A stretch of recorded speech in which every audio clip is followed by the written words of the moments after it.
ana atika bihi, saya mampu, saya sanggup, saya boleh membawa singgasana Bilqis dari Sabah ke Palestina qabla an taquma min maqamik, sebelum engkau tegak dari tempat duduk. Sebelum tegak engkau dari tempat dudukmu, singgasana Bilqis sudah sampai. Tapi Nabi Sulaiman ingin ada yang lebih cepat lagi daripada itu. Wa qala alladhi indahu ilmun minal kitab, berkatalah seorang lelaki yang punya ilmu dari Alkitab. Nama lelaki itu Asif bin Balkhiyah. Lalu dia berkata, ana atika bihi, saya mampu membawa kerusi singgasana Balqis dari Sabah ke Palestina. Kata Nabi Sulaiman, berapa lama? Qabla an yartadda ilaika tarfuk, sebelum mata engkau berkedip, maka dia sudah sampai.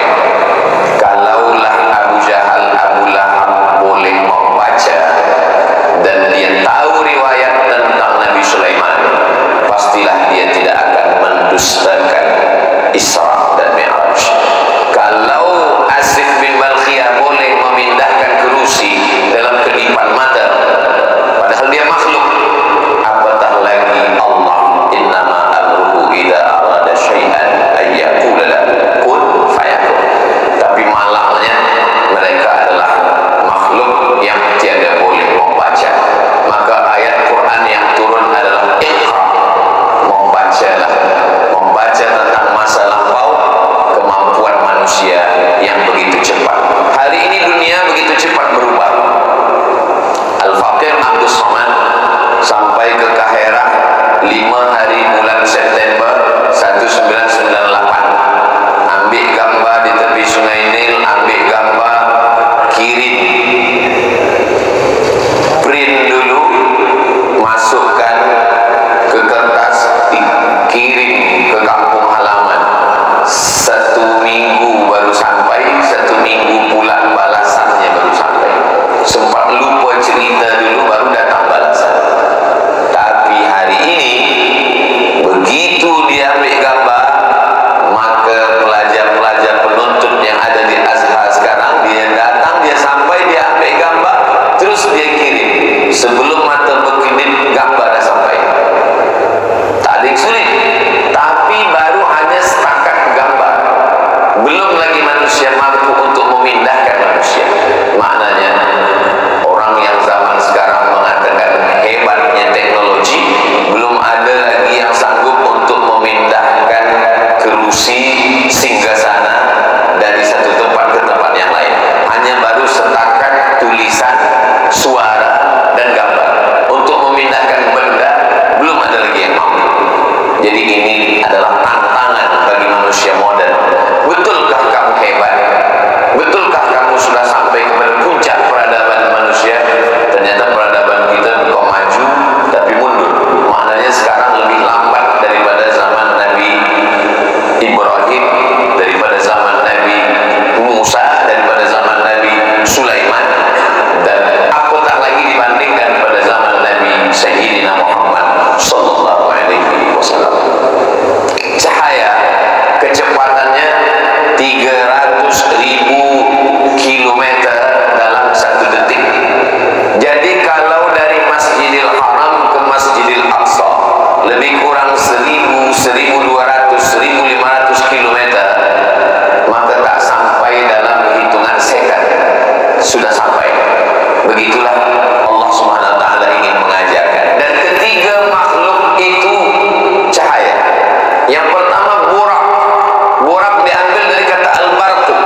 yasari nura wa an yamini nura wa an yasari nura wa min amami nura wa min khalfi nura wa min fawqi nura wa min tahti nura waj'alni nura.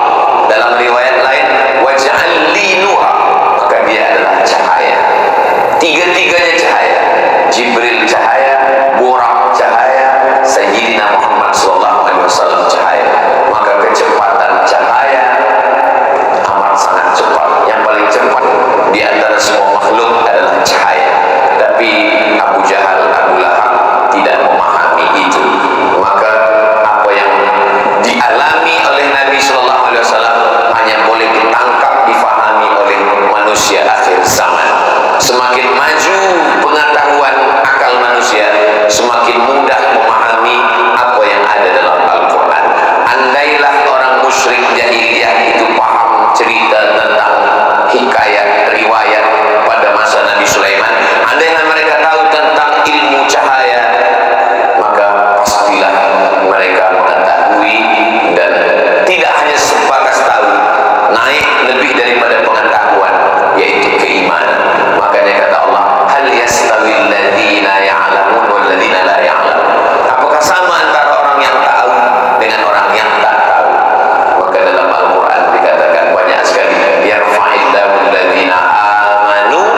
mesti malam?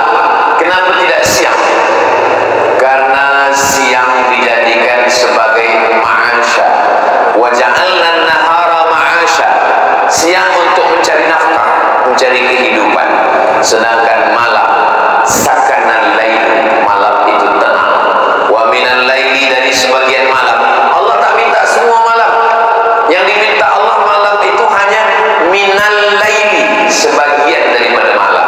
Yang dimaksud dengan malam di sini adalah dari mula ba'da isya sampai kepada sebelum azan subuh. Walaupun malam sudah masuk dari azan maghrib, itu sudah masuk malam. Jadi bila siang tanggal 1 Muharram, maka petang maghrib itu sudah masuk 2 Muharram. Tapi makna malam yang tahajud itu adalah daripada ba'da isya hingga beberapa saat sebelum azan subuh berkumandang.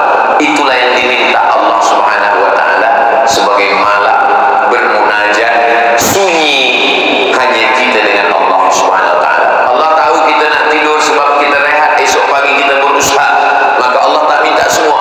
Wa minal laili, dari sebagian malam, fatahajjad, maka ada kalimah as-salatu mi'rajul mu'min.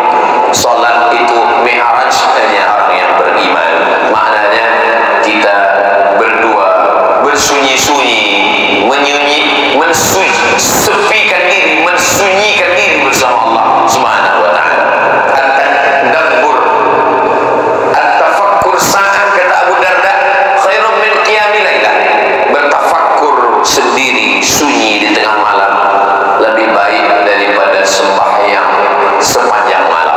Kalau kita sembahyang sepanjang malam, mungkin kita berpikir, oh saya ini dah jadi penghuni surga, sayalah amal yang paling banyak. Tapi kalau kita bertafakkur sesaat, itu hanya kita boleh dapatkan di tengah kesunyian malam.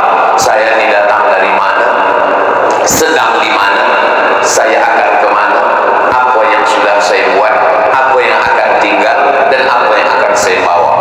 Itulah mesti ada kita bersunyi-sunyi. Nabi SAW 3 kali bersunyi-sunyi. Umur 38, umur 39, umur 40. Umur 38 tak terjadi apa-apa, umur 39 pun tak terjadi apa-apa, umur 40. Begitu kata Syekh Safiur Rahman Al-Mubarakfuri dalam Ar-Rahiq Al-Maktum. 38, 39, 40, barulah datang malaikat Jibril alaihissalam. Iqra bismi rabbikal ladzi khalaq, khalaqal insana min 'alaqin, iqra wa rabbukal akram alladzi 'allama bil qalam 'allamal insana ma lam ya'lam. Itu didapatkan ketika dalam kesunyian. Imam Abu Hamid Al-Ghazali sampai kepada puncak ilmu dalam bidang usul fiqh. Al-Mustasfa, Al-Mustasfa hanya dibaca orang level magister di Al-Azhar. BA tak baca Mustasfa kerana bahasa yang sulit, susah, dan pemahaman yang amat sangat tinggi. Imam Al-Ghazali sampai kepada puncak itu. Dalam bidang falsafah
sesungguhnya kita boleh membaca, kita boleh berfikir, tapi yang paling tinggi adalah tafakkur di tengah malam, lailan, karena pada malam itulah Allah menurunkan hikmah-hikmah.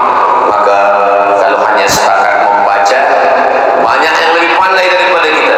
Kalau ada orang yang hafaz ini banyak, laisal ilmu bi kathratir riwayah, haddatsana Qutaibah bin Sa'id anba'ana wa akhbarana wa nabba'ana. Kalaulah hanya setakat hafazan, maka Google lebih lagi hafal daripada kita. Tapi bukan itu, kita ingin lebih daripada itu. Itu hanya diperolehi oleh orang yang punya hubungan bukan siang, tapi hubungan malam, yaitu subhana alladzi asra bi 'abdihi lailan. Yang kelima, minal masjidil haram. Apa binaan yang pertama di atas dunia ini ya Rasulullah? Inna awwala baitin wudi'a lin-nasi lalladzi bi Bakkah. Binaan yang pertama kali di dunia ini adalah yang ada di Bakkah. Nama lainnya Makkah, nama lainnya Ummul Qura. Bakkah, tempat orang berkumpul. Maka tajammu, semua orang manusia berkumpul di situ. Lalu kemudian dalam hadis pula ditanya, apa yang pertama kali wahai Rasulullah? Kata Nabi, al-masjidul haram. Haram diambil dari kata hurmatun, sudah jadi bahasa Melayu. Hurmatun, yang berhormat. Hurmatun, haram. Masjid yang hormat, masjid yang terhormat, masjid yang mulia. Al-masjidul haram. Tanah yang mulia, tanah haram. Masjid yang mulia, Masjidil Haram. Tanah yang mulia, tanah haram. Bulan yang mulia, bulan haram. Zulqa'dah, Zulhijjah, Muharram, Rajab. Minha arba'atul hurum. Ada 4 bulan haram. Bulan mulia, bulan haram. Tanah mulia, tanah haram. Masjid mulia, masjid haram. Macam mana khamar haram? Khamar kalau diminum menghilangkan kemuliaan. Zina kalau dilakukan menghilangkan kemuliaan manusia. Diambil dari kata hurmatun. Al-masjidul haram, masjid yang dimuliakan, binaan yang dimuliakan Allah Subhanahu wa taala. Kemudian selepas itu apa ya Rasulullah? Al-masjidul aqsa. Kam bainahuma arba'una sanah. Berapa lama jarak antara keduanya masanya? Kata Nabi, 40 tahun. Subhanalladzi asra bi 'abdihi lailan minal masjidil haram ilal masjidil aqsa. Maka tantangan manusia muslim akhir zaman yang punya akal fikiran adalah bagaimana al-masjidil aqsa. Tadi kita setiap salat ada qunut nazilah, meminta kepada Allah. Dari tahun 1946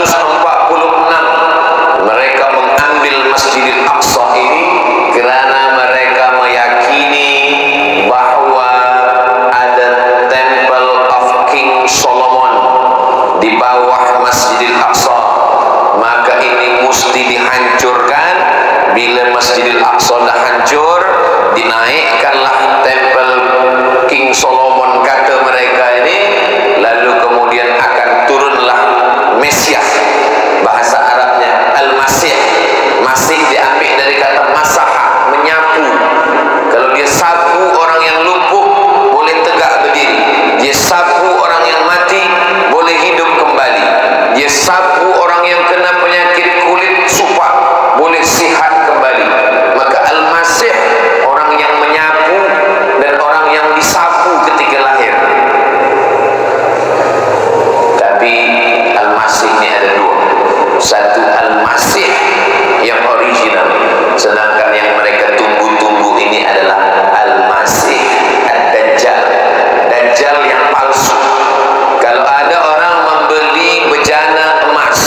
Wa ila Samud akhahum Salihah, Samud binasa.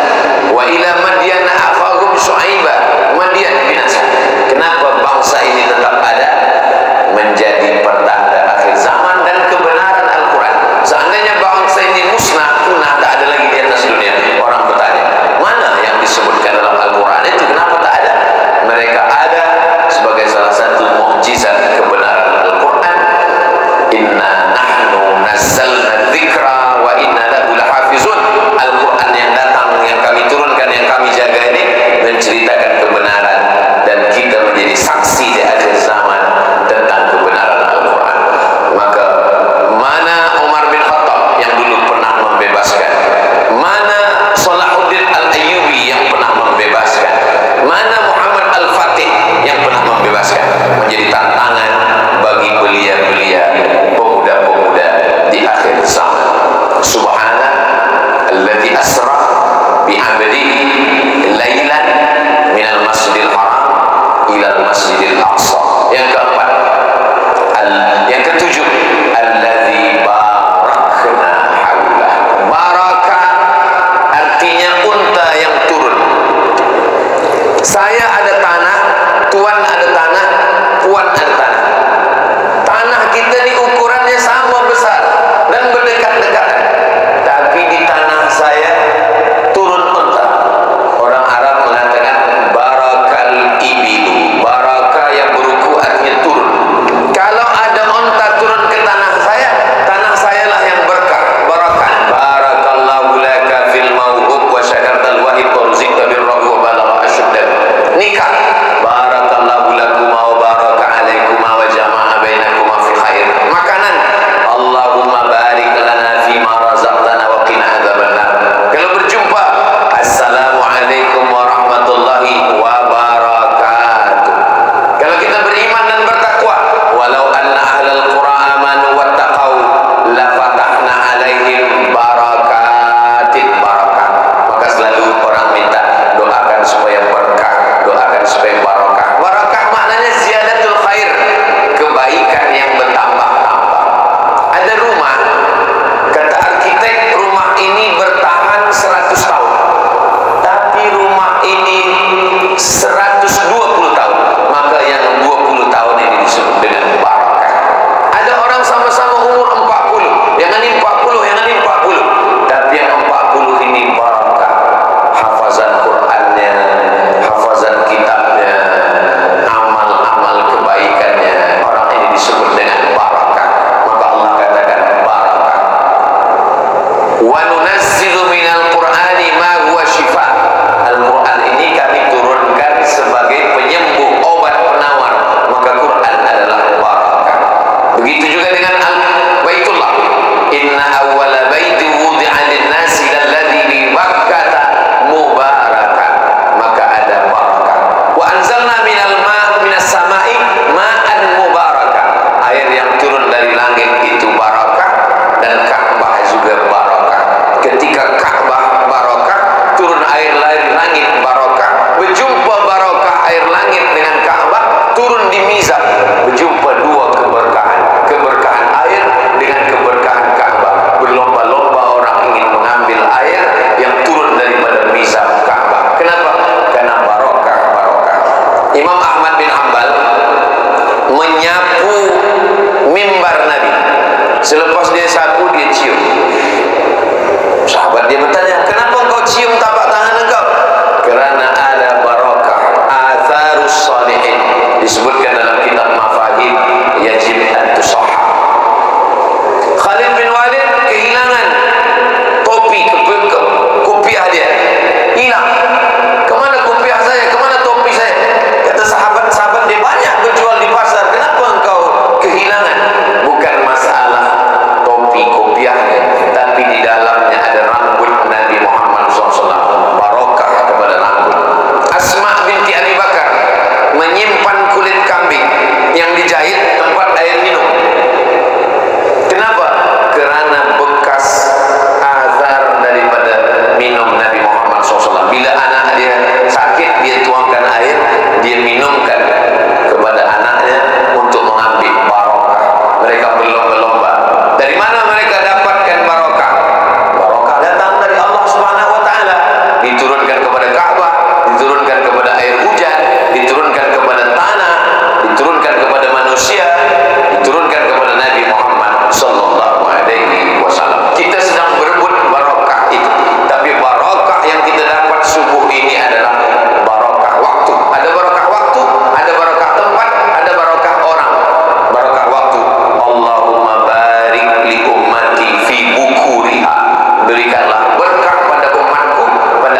Subhana alladzi asra bi'abdihi lailan minal masjidil haram ilal masjidil aqsa alladzi barakna haulah, yang ke-8 linuriyahu min ayatina.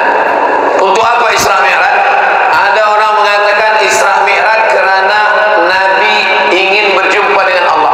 Berjumpa dengan Allah, Allah tidak bertempat. Kalau ada orang mengatakan Allah bertempat, berarti Allah baharu. Sedangkan kita ahlu sunnah wal jamaah mukhalafatuhu lil hawadis. Allah berbeza dengan baharu. Allah qadim, Allah mawjud bila makan. Allah sudah ada sebelum tempat ada. Sebelum ada waktu, sebelum ada tempat, Allah sudah ada. Ketika dia ciptakan tempat, dia berpindah bertempat, maka batallah mukhalafatuhu lil hawadis. Allah mawjud bila makan. Lalu apa makna Ar-Rahman 'alal arsy istawa? Ulama salaf dua. Yang pertama memahaminya tafwid, serahkan pada Allah. Wallahu a'lam bishawab. Yang kedua takwil. Imam Al-Bukhari mentakwil kullu syai'in halikun illa wajha. Segala sesuatu di alam semesta ini binasa kecuali wajahnya. Imam Bukhari mentakwil wajah. Coba tengok dalam Sahih Al-Bukhari, illa mulka. Mulka, makna wajah hadis itu adalah bukan wajahnya, mulka, kekuasaannya. Salaf mentakwil Allah turun sepertiga malam. Apakah zatnya turun dari langit ke bawah? Tidak. Ahlu sunnah wal jamaah tidak begitu. Imam Malik bin Anas mentakwil. Apa kata Imam Malik? Nazala amruhu, turun perkara, bukan zatnya. Allah mawjud bila makan. Allah ada tanpa tempat. Maka Nabi SAW Isra dan Mi'raj bukan ingin menjumpai Allah di suatu tempat. Allah bukan fi kulli makan. Allah bukan fi makan. Allah mawjud bila makan. Allah ada tanpa tempat. Lalu untuk apa Allah perjalankan Isra Mi'raj? Linuriyahu min ayatina, karena kami ingin linuriyahu, dari sama kepada basar. Engkau tahu neraka? Ya. Dari mana tahu neraka? Sam'iyat, mendengar. Engkau tahu surga? Tahu. Dari mana tahu surga? Sam'iyat, mendengar. Kita semua hanya baru setakat mendengar. Nabi Muhammad naik dari mendengar kepada melihat. Itulah mengapa dia menengok ada azab di neraka, dia menengok ada nikmat di surga, dari mendengar kepada melihat. Dan biasanya selalu kalau bersanding mendengar dengan melihat, mendengar dulu. Inna sam'a wal basar wal fu'ad. Inna khalaqnal insana min nutfatin amsyajin nabtalihi. Kami ciptakan manusia itu dari nutfah yang bercampur, kami uji. Ja'alnahu sami'an basira, kami jadikan dia mendengar, baru dia melihat. Manusia pun begitu. Saya dengar-dengar. Pernah nampak? Belum. Lama-lama baru nampak. Didengar dulu, baru ditengok. Kita hanya mendengar. Nabi Muhammad SAW, linuriyahu, kami ingin memperlihatkan, menampakkan, menzahirkan. Apa yang ditengok oleh Nabi SAW? Ayatina, tanda-tanda kebesaran kami. Tak ada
bersalah, terpesong, terjadi syarahan, na'udzubillah. Maka kita minta saja kebaikan-kebaikan, merasa ditengok Allah, takut kepada Allah, bukan menginginkan seperti yang diterima oleh mereka karena maqam mereka lebih tinggi daripada kita.